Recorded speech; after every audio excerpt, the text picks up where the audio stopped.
में क्यों क्यों पाकिस्तान में पाकिस्तान की आर्मी को मात खानी पड़ रही है।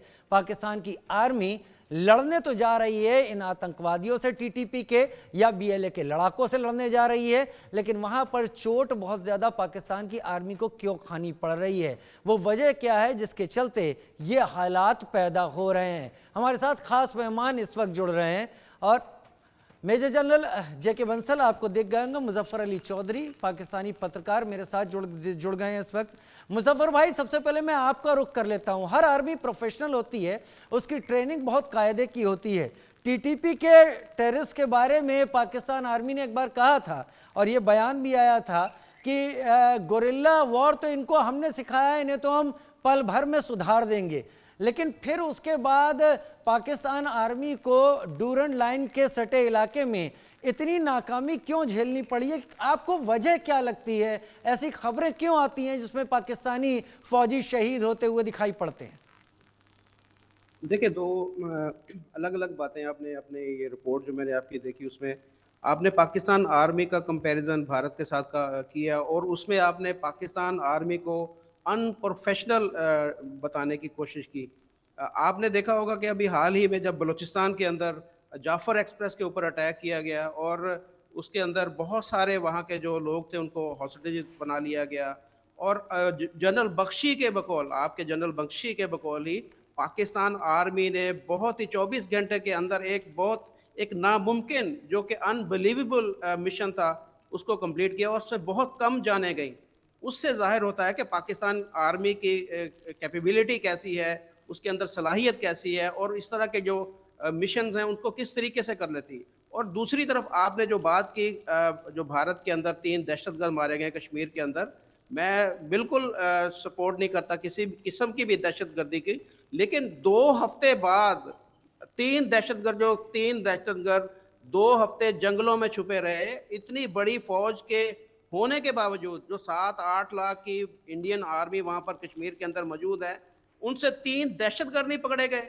तो ये फर्क इससे जाहिर होता है कि कौन सी फौज जो है प्रोफेशनल है और कौन सी फौज जो है वो अनप्रोफेशनल है। मैं समझता हूँ कि ये इसके ऊपर इंक्वायरी होनी चाहिए कि 2 हफ्ते आपकी आर्मी से 3 जो दहशतगर्द हैं वो ही नहीं पकड़े जा सके और वो जंगल में छुपे रहे और बड़ी मुश्किल से अब उसके ठीक है। ऊपर जश्न मनाया जा रहा है कि जी ये 3 हमने दहशतगर्द पकड़ लिए हैं।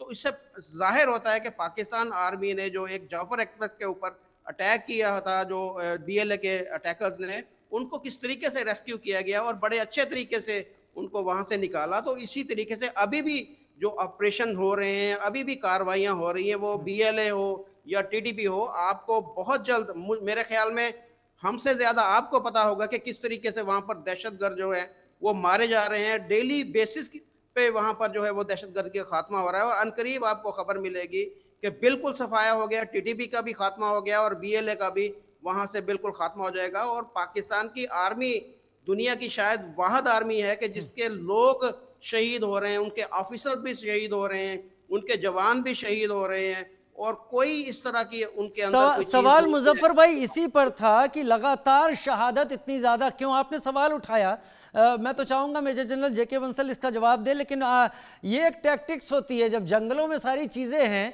तो दूसरे को थकाने की भी टैक्टिक्स होती है, अपना नुकसान कम से कम। वो भी वहां पर फंसे रहे क्योंकि आए तो बॉर्डर पार करके ही थे, एलओसी पार करके, यहां से तो सर, तैयार नहीं हो रहे हैं। अगर मेजर आप जनरल, बलूचिस्तान को देखेंगे तो हाँ, बलूचिस्तान जहां पर जाफर एक्सप्रेस के ऊपर अटैक हुआ था उसके भी नजदीक कोई ऐसी चीज नहीं थी जहां के फौरी तौर पर कोई ऑपरेशन हो सके। तो वो भी जंगल थे, पहाड़ थे, बड़े दुश्वार गुजार रास्ते थे, उनके ऊपर कम 24 से कम घंटे के अंदर ट्रेन तो काबू पा लिया। निकलती थी ना सर, ट्रेन तो वहां से निकलती थी ना। जब ट्रेन जी जा जी, सकती है तो ट्रेन के साथ साइड बाय साइड एक रोड होती है। कम से कम नहीं वहां पर हिंदुस्तान में तो ऐसा 30 होता किलोमीटर है, 30 हिंदुस्तान में ऐसा किलोमीटर दूर होता है। कोई रोड खैर, नहीं थी वहां पर, मेजर 30 मेजर किलोमीटर। जनरल जेके बंसल को ले आता हूं। मैंने आपको इसीलिए नहीं रोका, नहीं तो अक्सर हमारे पाकिस्तानी मेहमान कहने लगते हैं कि उनको वक्त नहीं दिया जा रहा। अब मेजर जनरल जेके बंसल इसका जवाब दे देते हैं।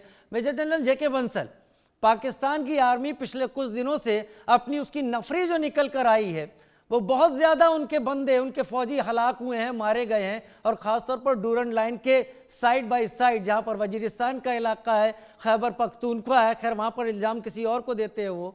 लेकिन यहां पर क्या कोई कमजोरी है जिसके चलते पाकिस्तान उस टेरेन में मुकाबला नहीं कर पा रहा, और जब बहुत ज्यादा नुकसान हुआ तब पाकिस्तान फौज को एक लगातार अपनी बड़ी कुमुक भेजकर वहां पर ऑपरेशन करना शुरू करना पड़ा।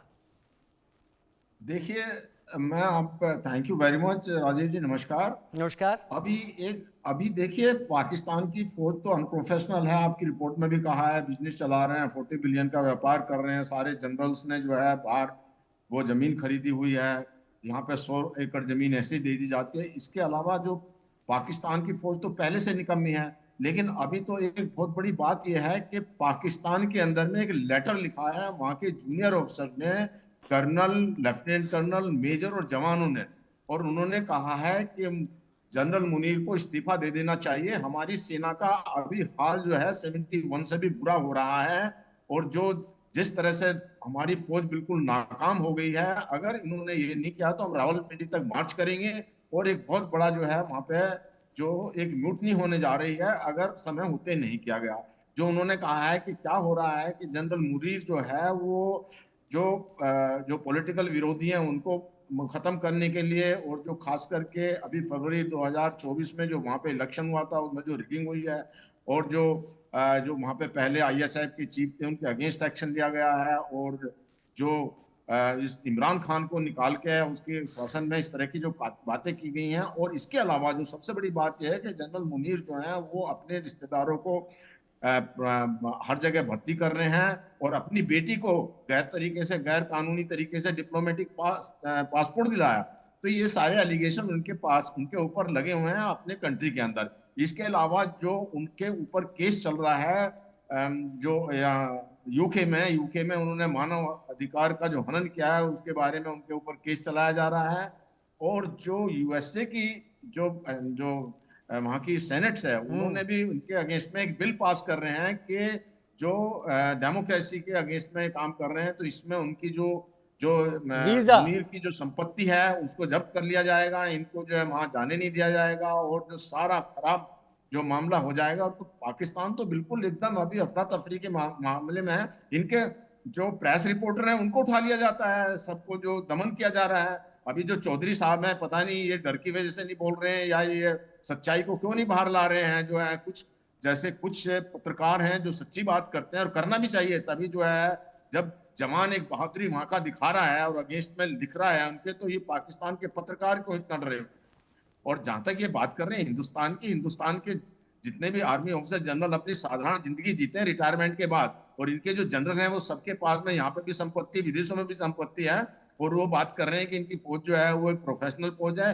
टोटली अनप्रोफेशनल फौज है, बिल्कुल जो है नकम्मी फौज है। और ये मैं बार बार कहता रहा हूँ, और इस बात को जो है जितनी जल्दी ये लोग एक्सेप्ट करेंगे और पत्रकार जो एक्सेप्ट करके उसका खुलासा करेंगे उतनी जल्दी सुधार हो जाएगा। और इसमें बात यह है कि अभी जो बड़ा अफरा तफरी का माहौल है, किसी भी टाइम अभी म्यूट नहीं हो सकती है जो पाकिस्तान की फौज के अंदर। ठीक है, मुजफ्फर अली भाई के ही पास आ जाता हूं।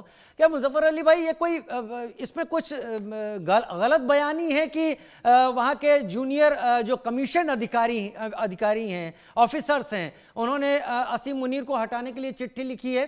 क्या बाजवा साहब अभी भी पाकिस्तान में हैं? अभी भी वो